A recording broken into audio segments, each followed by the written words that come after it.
Welcome everybody. Great to see you all. Thanks for coming to hear a little bit about the peer advisor role. I'm delighted that you're interested and look forward to talking with you about it. We're joined by several of our peer advisors today. Already Grace and Pearson and Mary are here, who you'll see as Wenwei, her Chinese name. And also Serafina is not here, and Maddie. And Izzy, one of our other peer advisors. Hey, there's Serafina. One of our other peer advisors, Isabel Jones, or Izzy, is studying abroad in Ecuador right now, so she's not joining us right now. I'm Erik Owens, the director of the IS program, and I am the manager / boss of the peer advisors. So it's my special interest and to work with the great team that we have, and it's my special pleasure over the years to be working with such a great group of people. So I wanted to start by saying a few words about what I think peer advising role is and why it's actually more than just peer advising. What are some of the characteristics I'm looking for in hiring? And then we'll let the peer advisors say a few words if you think I've missed anything or you'd like to add, but mostly we'll have also you guys ask questions and the peer advisors can kind of answer all those questions from their own experience this year. And Pearson this is her second year as a peer advisor as well. We'll go on from there. Hey, Maddie, welcome. Hi, Maddie, thanks for coming. So a word about peer advising. As you know from your own experience, probably within the program, each year we try to hire a diverse team of peer advisors to help students make their way through the program.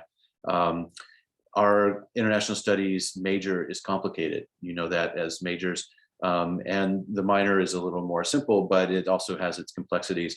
And those complexities are rooted in the fact that it's interdisciplinary and interdepartmental, and it's large. And so it's interdisciplinary and interdepartmental for both faculty and students.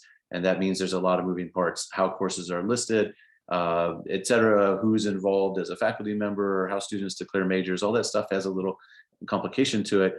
But also being interdisciplinary means you're working with lots of different people with different kinds of interests.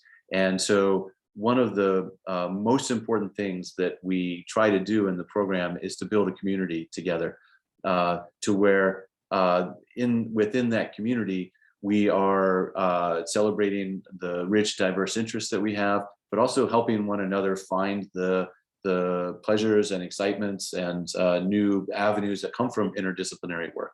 So meeting new people, interacting with folks across the concentrations, across disciplines, with different faculty is what we're all about. And peer advisors play a crucial role in that. The peer advising, what we call peer advisors actually serve as peer advisors as well as program assistants. So in the first category, peer advising, you are doing what the name implies. You are working with other students in the majors and minors, as well as prospective students, freshmen who will be applying to the major, as well as sometimes high school students who want to inquire about the major at BC. You're working with them to help them understand how to make their way through the major, how to make choices about classes, how to understand what the obligations are around language and study abroad and senior projects and things like that. You're also helping to mentor them informally as well, based on your own experience in classes and working with faculty and studying abroad and things like that. So you're providing both sort of informed advising assistance to them about course plans and all that stuff, but also informal ways of how to meet new people and how to meet new faculty and try out new experiences and things like that. To this end, we train our peer advisors. Actually, our peer advisors join our faculty in what we call, I do each year, called the advising boot camp. And so we walk through the advising handbook that is posted online. You all have access to that under our advising section. Faculty and students look at the same advising handbook, so there's transparency there about what's required of everyone. But I lead a workshop every fall that goes over in detail the specifics of what's required of our majors and minors, and questions that arise and things like that. So you get advanced training in how to advise students around the technical aspects. And then your life experience is what you use to help mentor students around the other sort of informal issues around peer advising. Some interesting questions come up throughout the year, and the team of peer advisors works together to answer those questions and works with me. And also, especially with Professor Nakazato, who is the Director of Undergraduate Studies in our program, meaning he's involved in course registrations and in approving courses to count for majors and minors and things like that. We can talk more about that structure. But so that's what peer advising does. The program assistant is another sort of hat that you would wear as a peer advisor. And that entails helping out with the projects that the IS program is engaged in. You know, some of the more visible projects are the Global Conversations Project and the Global Engagement Portal that's next to the library on its last day today of the semester. The Global Citizenships Project, sometimes our peer advisors help with. We'll help prepare. We are hoping to do another IS Summit retreat in Europe next spring, which we haven't been able to do for the past few years. You might be able to help plan for that. Events that we do a lot of alumni relations things, career events. We have speakers on campus. We have socials, all sorts of things. And peer advisors are the team that help to think about what we want to do, help to lead and organize and advertise and things of that nature. One of the core obligations of the peer advising or the program assistant team is to produce the weekly newsletter that comes out that you all get every day. And that takes a lot of work. It's not just typing something up, it's consolidating all of the information and getting that information together and putting it in a digestible form. It comes at all times from all different parts of the university and inside of our program. And for the past 2 years, Pearson has been our point person on the newsletter and has done really exceptional work on that. That also, as you know, involves reaching out to find student voices essays and alumni voices essays and postcards from around the world, et cetera. So there's a lot of work that goes into each Monday's newsletter. And that's part of the regular rhythm of the peer advising team. That covers the sort of basics of roles of it, I think.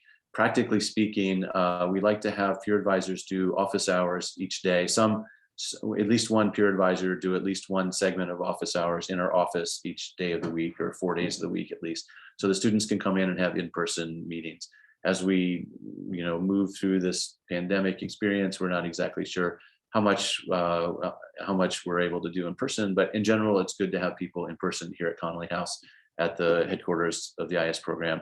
But our peer advisors also do office hours on Zoom, and that's part of your paid work as well. And we have a weekly staff meeting that's part of your paid work, and all of the work that you do on the newsletter and things like that is all part of paid work.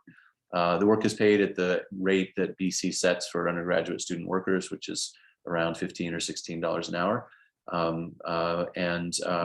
You would expect the number of hours depends on the number of people on our team, but you should probably expect to work like 4 to 8 hours a week, something like that. The peer advisors can tell you a little more about what that is, and that ebbs and flows according to what roles you play and things like that. A word about traits or things that I'm looking for when I'm hiring peer advisors. First and foremost, I want people who have a strong desire to make the IS program as good as it can be. And most importantly, that means wanting to help other people in the major flourish. So, programmatically speaking, it can mean I've always thought that we needed more, lectures on this topic, or more career guidance, or more freshman mentoring, or whatever. Those are great. That's helping to make the program a better community. If there are things that you think aren't working or you've been disappointed by, you become, the person who helps to make it better. You're leaders, very visible leaders in the program. And the first thing I look for is whether it is for people who really want to make the program flourish, and most particularly the students in that program flourish. Second of all, in order to do that, I want people who are proactive, people who see something to be done and want to do it, rather than waiting for me to tell you exactly what to do. I want people with ideas, people who are engaged, people who are willing to step up and do the work. That involves being reliable.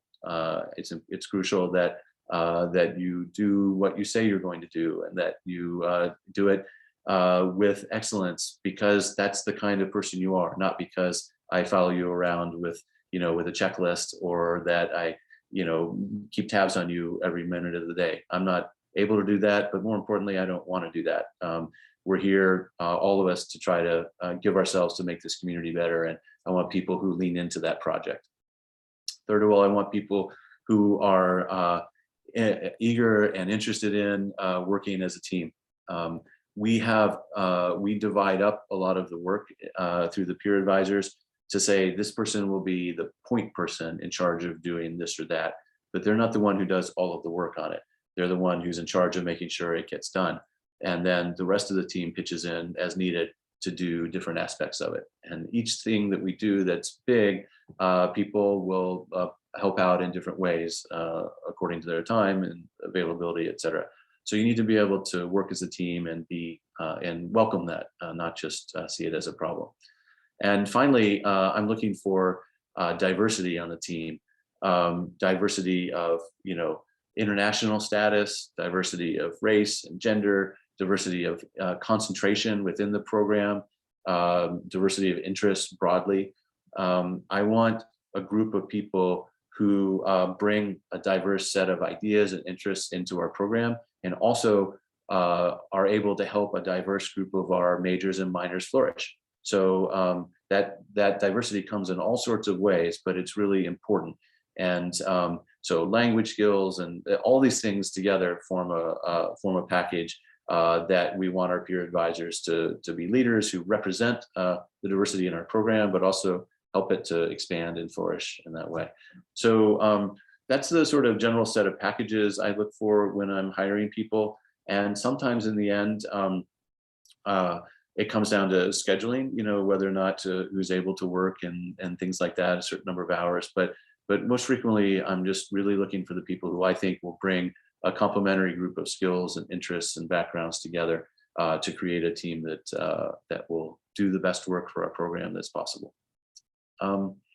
So with that, do any of the peer advisors want to add words about a little bit about what I may have missed, or add on to that before we turn to questions from folks who are interested?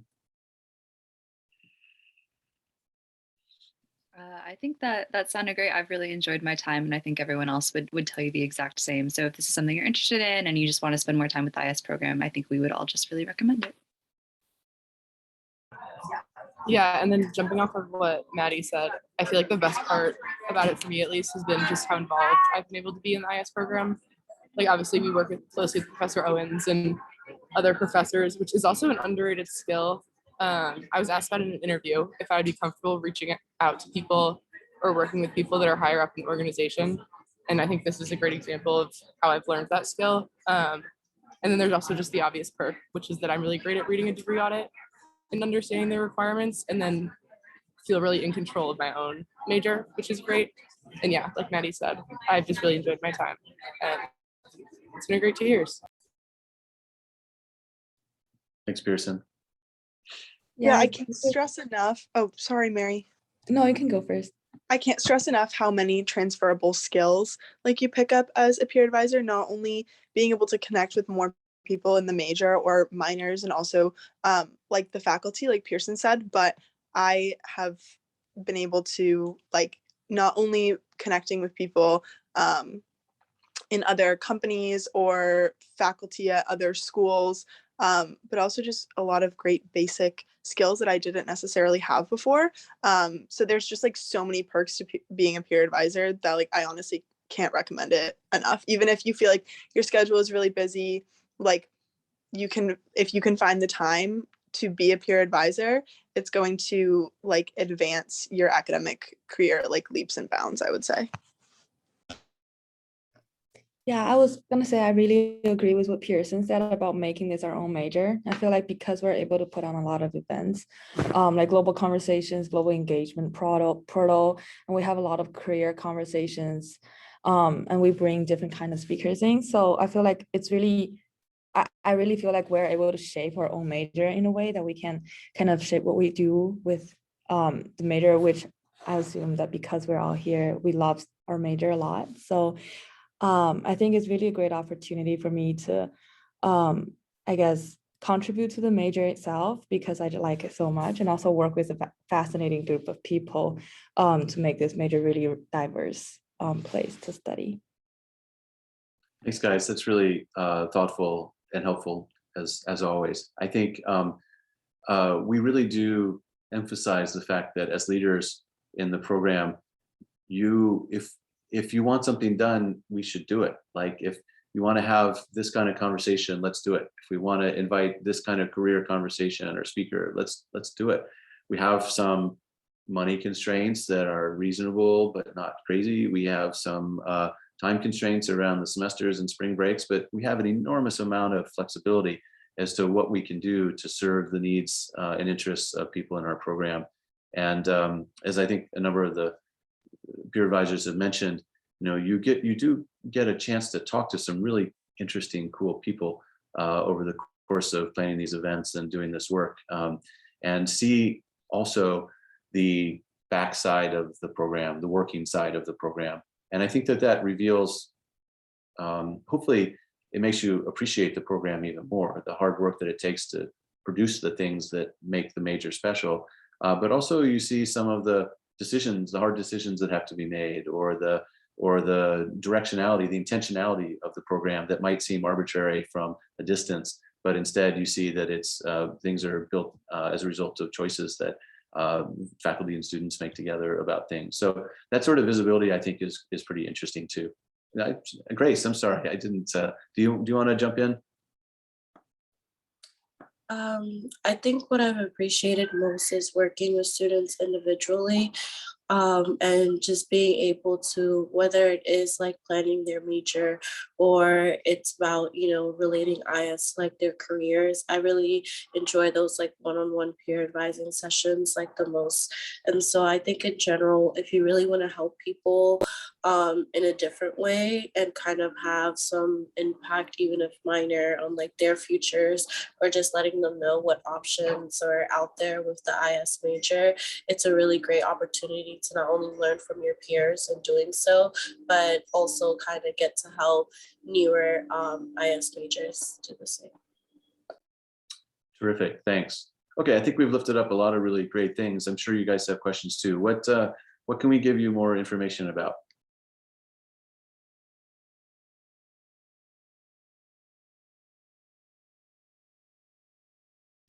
I'll say while you're thinking, the application we'll put the application online, I think probably next week, but we'll have it open until the end of the summer, so that we want to allow people to express their interest early if you'd like. But I'll start doing interviews and conversations in August, I think, so that people who haven't yet figured out what they want to do for the year can also wait a little bit. That's kind of a compromise decision that we made. But the application will be up, and it'll be pretty simple: a cover letter and your CV and a professor or two that could speak for you if we wanted to reach out to them. And I can't remember what else, but it's pretty relatively easy application to fill out. Alexander. It was just a question in general of like, I know the time is distributed between like working with faculty and students, but do you work more with like faculty and like behind the scenes stuff, or do you have a lot of like hands-on time with the students because of the office hours? Like which one do you have more with, like students or faculty? Yeah, any of you guys can answer that. I feel like it depends on like what exactly you're doing, and like what roles you're interested in. I definitely think I've had more time with students, just because of like peer advising or like career conversations and stuff like that, as opposed to planning events that have faculty. But I think some of the other peer advisors can speak to maybe speaking with faculty more as well. Yeah, so personally, I have spent more time because of the global engagement portal speaking with faculty. And it definitely gets easier the more you do it. It can be a little intimidating at first, but also a lot of us do a good amount of communicating with people outside of BC as we are setting up events, coordinating with people at other schools, or we've done conversations with like career diplomats and things like that. And I would also add to what Grace said that there are certain times of the year where you spend more time with students, especially around like class registration. And then in the middle of the semester, like there may be less people coming to your office hours or setting up appointments. So it's kind of like an ebb and flow as like the cycle of the semester progresses. Yeah, one of the things Serafina did this year was set up some sessions with graduate schools as well, some particular info sessions from like, I think Hopkins SAIS or Columbia SIPA or places like that that some of our students go to. And so that's one example of, working with folks from other universities as well. And you also bring peer advisors, of course, are doing all sorts of other things that they bring into this, into your role. And there's a lot of complementary work that happens. Pearson runs the Model UN that had a huge weekend recently, just as one example. And all 6 of them are doing, all 5 who are on campus this year are doing all kinds of cool things outside of the IS program. So this isn't something that's all encompassing for you all. They're doing stuff at the Women's Center and stuff on I'm just so many, you're all plugged in so many different ways, and we count on that. And that's exactly what we want, is engaged sort of BC citizens and, actors in the world. So other questions? Yeah, Haley. This is super similar to Alex's question, but is there do you guys have like a typical like work week, or does that also kind of like fluctuate as the semester changes? I guess maybe if you could speak to that a little bit. Yeah, from my perspective, we have a fixed staff meeting each semester that we figure out according to class schedules, and that's our benchmark sort of check in with everybody. We do it in person as much as we can, but on Zoom also. And that's an hour a week. And then peer advisors also have committed office hours in the building that they'll come. It looks like Serafina's back there now. So that'll be a couple hours one day. And then I think that the Zoom hours tend to be flexible according to when they're working on their own projects or when they're meeting with students on Zoom. But why don't you guys pitch in? Mary, you're nodding your head. Do you want to say something about this? Yeah, I feel like aside from, I guess, this 3 hour like regular work, it really depends on kind of the week too. Because I run the global conversation program. So actually for me, it's kind of stable. So each week we have like staff meetings and to prepare for the committee meetings, and we organize conversations. But I do remember last year it was kind of like up and down in terms of if I'm trying to organize an event. Obviously a lot of effort will put toward that too. And so that week's hour might be a little bit longer than say if for another week there's not much going on, spring break is about to be here. So my hours putting that week will be less. And also it's very flexible in terms of, I feel like I'm able to take a step back when I feel like there's a lot of exams going on that I'm overwhelmed by other work. But I can also like try to devote more time and organize, for example, more global conversations, to be in touch with more different schools from worldwide, to kind of be in connection with them. When I feel like I want to take on more roles and spend more time as the peer advisor on this side. So I feel like it's really something that you can kind of coordinate with according to your schedule as well, which I thought was very nice. Anyone else want to speak to that? Maybe the other peer advisors. Yeah, I think it also can depend on what projects you're on. And at the beginning of the year, we all kind of said what we wanted to put our focus on. And if you're someone who likes a pretty strict schedule throughout the week, you can pick projects that are like that. For example, the newsletter goes out every Monday and I work on that. So my week doesn't really change that much, again, unless there's like a big IS event coming up. But then as Mary was saying, her work on the Global Conversations project can really change throughout the week. So you can really select how you want you're scheduling in hours to go. Good. Any other questions, comments?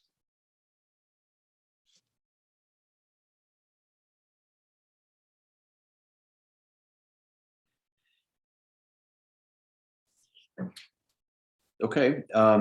Well, I appreciate you guys popping in to talk about this. I hope we get applications from everybody. I love working with the peer advisors. It's a special privilege for me to work closely with such great students who care about BC and care about our program and about other students here. And so it's something that I really value, and I know Professor Nakazato does as well.